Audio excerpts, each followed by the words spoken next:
The silence woke me. Not an ordinary silence, but the kind that feels thick and heavy, like the air after a door has slammed shut for the final time. My hand reached out across the king-sized bed, finding only cool, empty linen. No Ben. The digital clock glowed 5:17 a.m. He had early surgery sometimes, but he always kissed my forehead before he left. Always. Ben? My voice sounded small in our too-big bedroom. No answer. A curl of anxiety, cold and thin, wound its way through my chest. I pushed back the duvet and padded barefoot into the hallway. Our son, Leo's room was quiet, his steady, sleepy breathing a soft rhythm behind the cracked door. I peeked in. Asleep. Safe. The kitchen light was off. The house was still. Then I saw it, a stark white rectangle against the dark granite of the kitchen island. A single sheet of paper folded in half with my name written on it in Ben's precise surgeon's handwriting. Maddie. My heart began to hammer against my ribs, a frantic, irregular beat. This wasn't a grocery list. This was a letter, an old-fashioned, terrifying letter left on the counter in the dead of night. I picked it up, the paper crisp and weighty. I didn't open it. Not yet. I carried it like a live grenade into the living room, sinking into the corner of our oversized sofa, the one we'd bought together, where we'd spent 1,000 evenings with his feet in my lap watching movies. The first gray light of dawn began to seep through the blinds, painting the room in shades of gloom. With trembling fingers, I unfolded the paper. My dearest Maddie, if you are reading this, I am gone, and I am so desperately sorry. The words I have to write will hurt you, and that is the last thing in this world I ever wanted to do. You and Leo are the only true, pure things in my life. But I am not who you think I am. My name is not Ben Miller. It is Daniel Reed. 8 years and 9 months ago, the real Ben Miller, a brilliant, lonely cardiology resident from a wealthy family, died in a solo car accident in a rain-slicked road in Vermont. I was there. I was a first-year resident at the same hospital, from a dirt-poor background, drowning in student debt, and being pursued by a loan shark for money I couldn't pay. My life was over. When I found Ben's car, when I saw he was gone, and I saw his wallet, his ID, his clean record, his future, a monstrous, desperate idea took hold. We were the same age, similar build, no family nearby.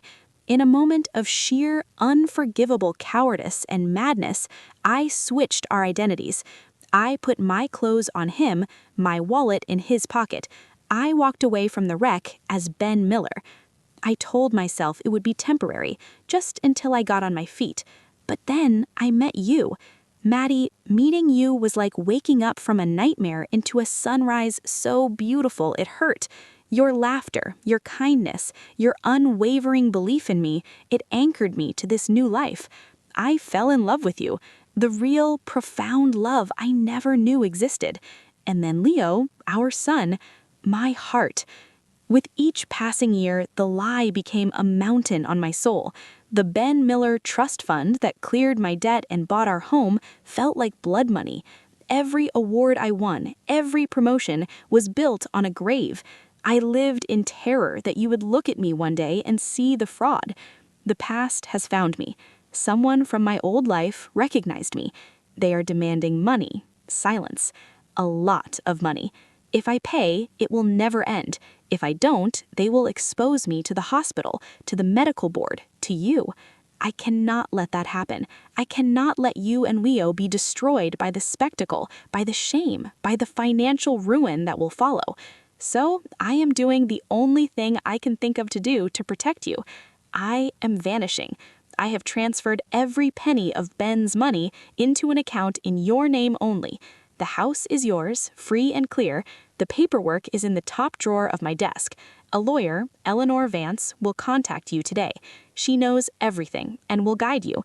Tell Leo, tell him his father loved him more than life, but that he was very sick and he had to go away to get better. I am not a good man, Maddie, but loving you and Leo made me want to be one. For 8 glorious years, I got to live a life I didn't deserve. You gave me that. Please, don't waste your heart mourning a ghost.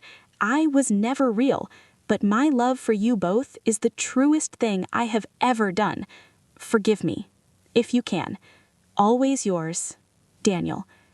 The letter drifted from my numb fingers to the floor. The world tilted, then shattered. The air was sucked from the room. I couldn't breathe. I stared at the wall, at a photograph of us on our wedding day, his smiling face, a face I suddenly didn't know. Ben? Daniel? A stranger? A low animal moan escaped my throat, choked back immediately by my hand flying to my mouth. I couldn't wake Leo, my son, our son, conceived with, loved by a man who didn't exist. The grief was instant and catastrophic. It wasn't just the loss of a husband, it was the annihilation of my past, the vaporization of my reality. Every memory, every touch, every whispered dream in the dark, all of it was built on a foundation of sand. I felt violently, profoundly alone. But then, cutting through the tidal wave of despair, came another feeling, hard, sharp, clear. He had left us. He had made a choice to walk away, to abandon our son, to leave me with this impossible, horrific truth to carry alone. The man I loved was a fiction, but the betrayal was real. I stood up on legs that felt like water. I walked to my son's room. I sat on the edge of his bed, watching his chest rise and fall, his little fist curled near his cheek. A fierce, primal protectiveness rose in me, burning away the shock. He took my husband. He would not take our security. He would not take my son's future. I would follow his instructions. I would take the money, the house. I would meet the lawyer. But I would not forgive, and I would not let him simply vanish. The man I loved was dead, but the man who did this to us, Daniel, he was out there, and I needed to look him in the eye. Eleanor Vance was a steel-spined woman in her 60s with kind eyes that held no nonsense. Her office was a sanctuary of calm. She slid a folder across the desk. "It's all here, Madison. The deeds, the bank statements. The funds are substantial and untouchable by any creditors of Daniel's past. They are yours and Leo's." "Did you know?" I asked, my voice surprisingly steady. "He came to me 6 months ago," she said quietly, terrified, wanted to set his affairs in order to protect you. I advised him to come clean to you. He was too afraid of losing you. His plan, his disappearance, was his last flawed act of devotion. Devotion? The word tasted like ash. He abandoned his 4-year-old son. Eleanor nodded, acknowledging the wound. "He sees it as a sacrifice. You may see it as a desertion. Both can be true." I left her office with the folder and a hollow victory. I was financially secure, a widow with a living husband. I told our families, our friends, that Ben had been struggling with a severe, secret mental health crisis and had left to seek intensive, private treatment. It was a story that elicited pity, not scandal, and protected Leo. But at night, after Leo was asleep, I became a hunter. With the skills I'd honed as a medical researcher, I began to search for Daniel Reed. I started with the obituary for the real Ben Miller, a brief notice in a Vermont paper, survived by parents in Florida. I couldn't bring myself to contact them. Their grief was not mine to disturb. I searched medical board records for Daniel Reed. Nothing after that fateful year. I dug into the loan shark lead, dark web forums, old hospital alumni pages. It was like chasing smoke.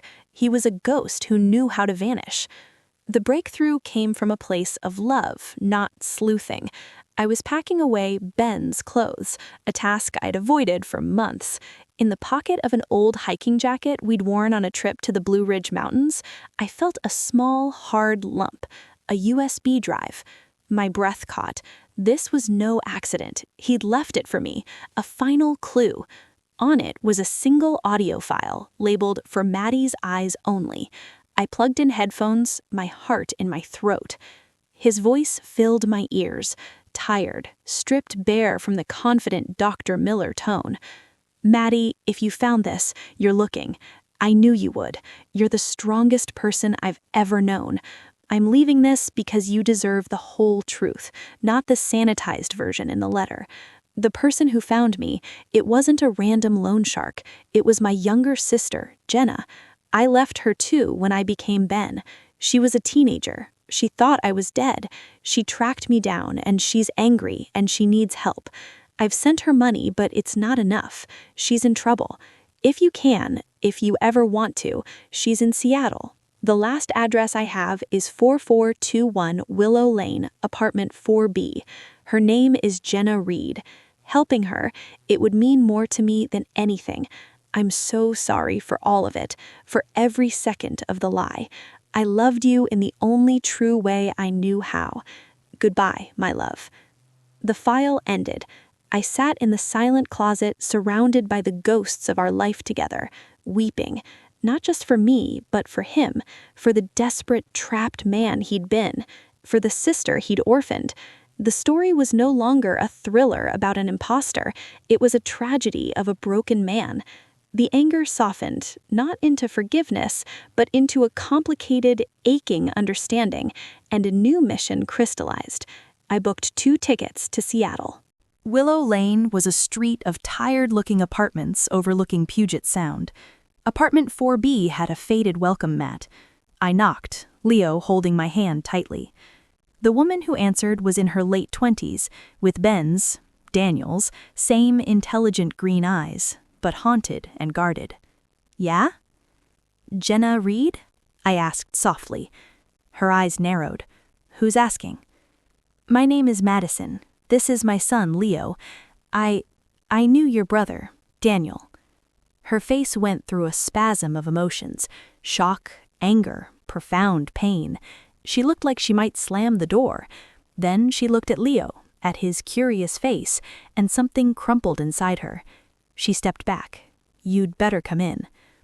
Over weak tea, the story spilled out. She'd been 15 when her brilliant big brother, her only stable family, supposedly died. It shattered her. She'd bounced through foster care, made bad choices, battled addiction. A year ago, clean and struggling, she'd used a new DNA ancestry service out of curiosity. A close familial match had popped up, a man named Ben Miller. She dug, found his photo online, and saw her brother's eyes staring back. She'd confronted him. "He gave me money," she said, her voice bitter. "A lot of it. Like that could fix it. I didn't want his guilt money. I wanted my brother back. But he said he couldn't, that he had a new family who couldn't ever know. He was choosing you over me, again." She looked at Leo. "He's the spitting image of him."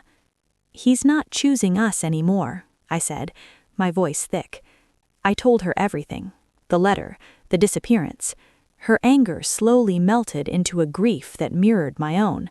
We were 2 women left in the wreckage of Daniel Reed's choices. "Do you know where he is?" I finally asked, the core question. She shook her head. "No, but he always talked about Alaska. When we were kids, he had a book about it, said it was the last place you could truly disappear. He sent the last wire transfer from a bank in Anchorage." It was a thread, a thin, cold thread leading north.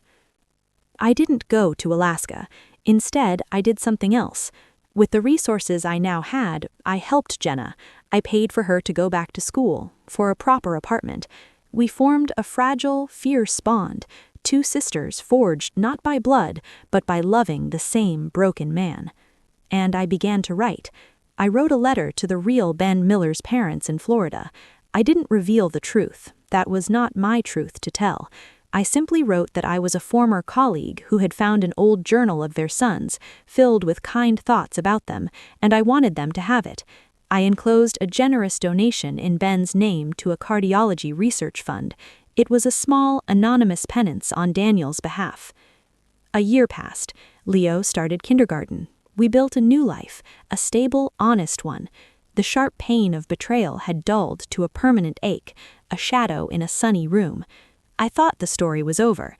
Then, on a rainy Tuesday, a plain envelope arrived with an Alaska postmark, no return address. Inside was a photograph, a picture of a simple wooden cabin overlooking a vast frozen lake under the aurora borealis. On the back, in that familiar handwriting, were 3 words: "I see you." He wasn't saying he was watching us. He was saying he saw what I had done. For Jenna, for Ben's parents, for our son. He saw the person I had chosen to become in the aftermath of his chaos. Not a victim, but a builder, a healer. I didn't write back. I didn't try to find the cabin. Instead, I took the photograph and I showed it to Leo. We were looking at a book about the planets and stars. "Look, buddy," I said, pointing to the brilliant greens and purples of the aurora in the photo. "Sometimes people have to go very far away, to places that feel like different planets, but the same sky is above them, and the same love is here." He studied the picture, his small finger tracing the lights. "Is that Daddy's new house?" "Maybe," I said, holding him close. "But our house is right here, and our love is right here, and that's the most real thing of all." I placed the photograph in a drawer. It was not an end, nor a new beginning. It was an acknowledgement, a message in a bottle from a ghost saying that the love we shared, however flawed its foundation, had been real enough to transcend even the greatest lie. And in the end, my curiosity about the man I'd married had led me not back to him, but forward to myself, and to a bigger, more complicated family than I'd ever dreamed of. The truth had shattered my world, but in the pieces, I had found a stronger, more compassionate way to build a life.